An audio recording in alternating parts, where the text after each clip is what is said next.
Hey y'all, welcome back to the Literary Apothecary, and if you're new here, welcome to the Literary Apothecary.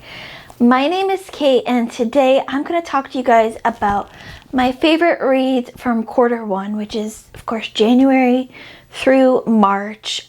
These are my favorite books that I've read so far this year also. So I'm going to talk about three books, and there are three books that are very, very different from each other.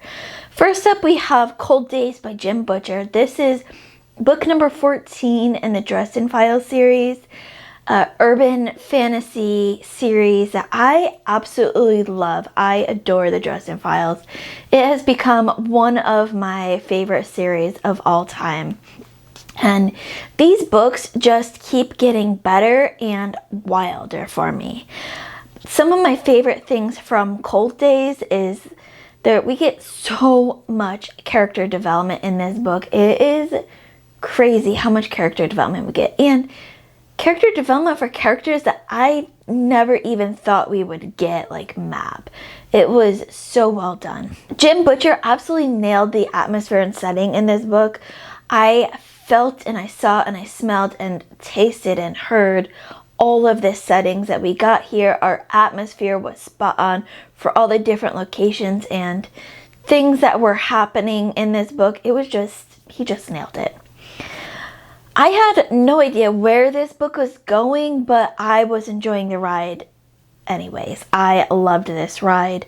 I had intrigue and interest the entire time, and I was just trusting that Jim Butcher would bring us home, and he absolutely did. Of course, the other thing that is amazing about this book and all of the Dresden Files series audiobooks is our narrator, James Marsters. He just absolutely nails this for me every time. James Marsters is Harry Dresden for me. I cannot picture him in any other way. His voice is how I imagine Dresden's voice to be.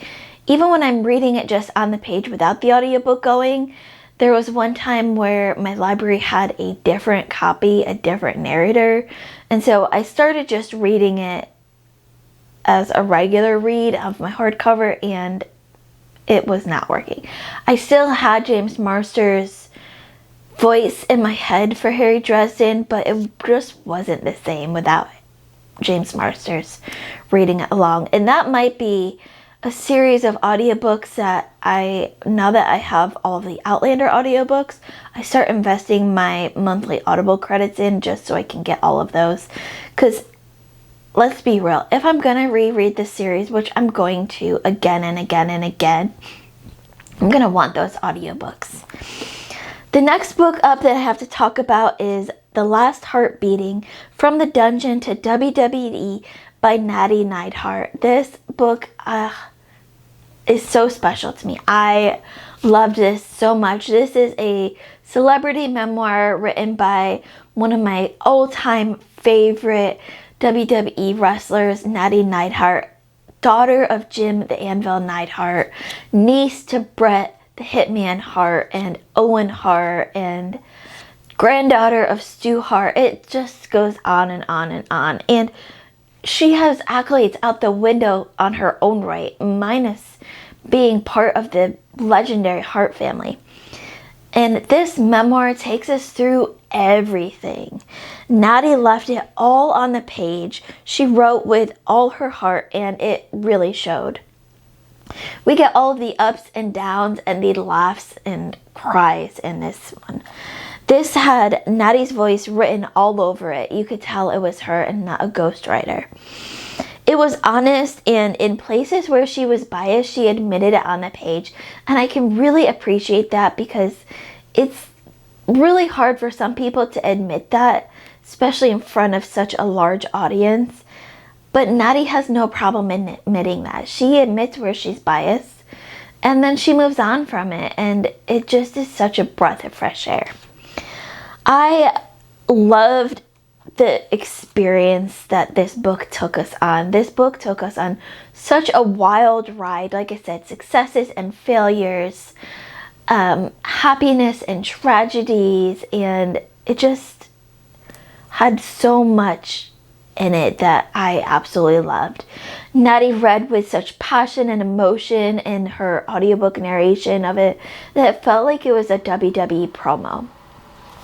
When I had my video review for this book release, I tagged Natty in all of my social media to give her credit for her wonderful work, and she wrote back some of the nicest words ever to me. I was not expecting anything at all. I just wanted to put her out there and just give her props for this wonderful book. And she wrote some really touching, amazing words about what writing this book meant to her and what fan support means to her, and I can't wait to meet her one day. That's one of my bucket list items to do, is to meet this Natty Neidhart, because she just seems like such an amazing person. I just want to talk to her for just 5 minutes even, and just be able to be in her awesome presence. Now, the last book on this video is quite a doozy. It's completely different than anything I honestly have ever read before. That is It Can't Happen Here by Sinclair Lewis. Now, this book was published in 1935, which was before World War II even happened. But this book read so much more like a playbook for today's politicians than the political satire that it was supposed to be. It's well written, and it kept my interest even when I wanted to look away. Our characters were so realistic. At times, I forgot that I was reading fiction, and the slow and purposeful pace that the prose has fits the story that it was telling. It was really slow for me, which is why I added on the audiobook. But it fit the story that it was telling. It needed to have a slow prose in order for it to really sink in like it did. Our narrator for this audiobook, speaking of the audiobook, is Grover Gardner, and his narration of it is exactly what I imagined it to be. He did such a fantastic job. He hit the tone of the story. His timing was perfect. His dictation was perfect. It was just everything that it should have been. So those are my favorite reads from Q1, January to February. Also my favorite reads so far of this year in 2026. Let me know in the comments below, A, if you've read any of these books before, what did you think of them? And B, what are some of your favorite reads from this first quarter of 2026? As always, keep reading, and I love you all to the moon and back.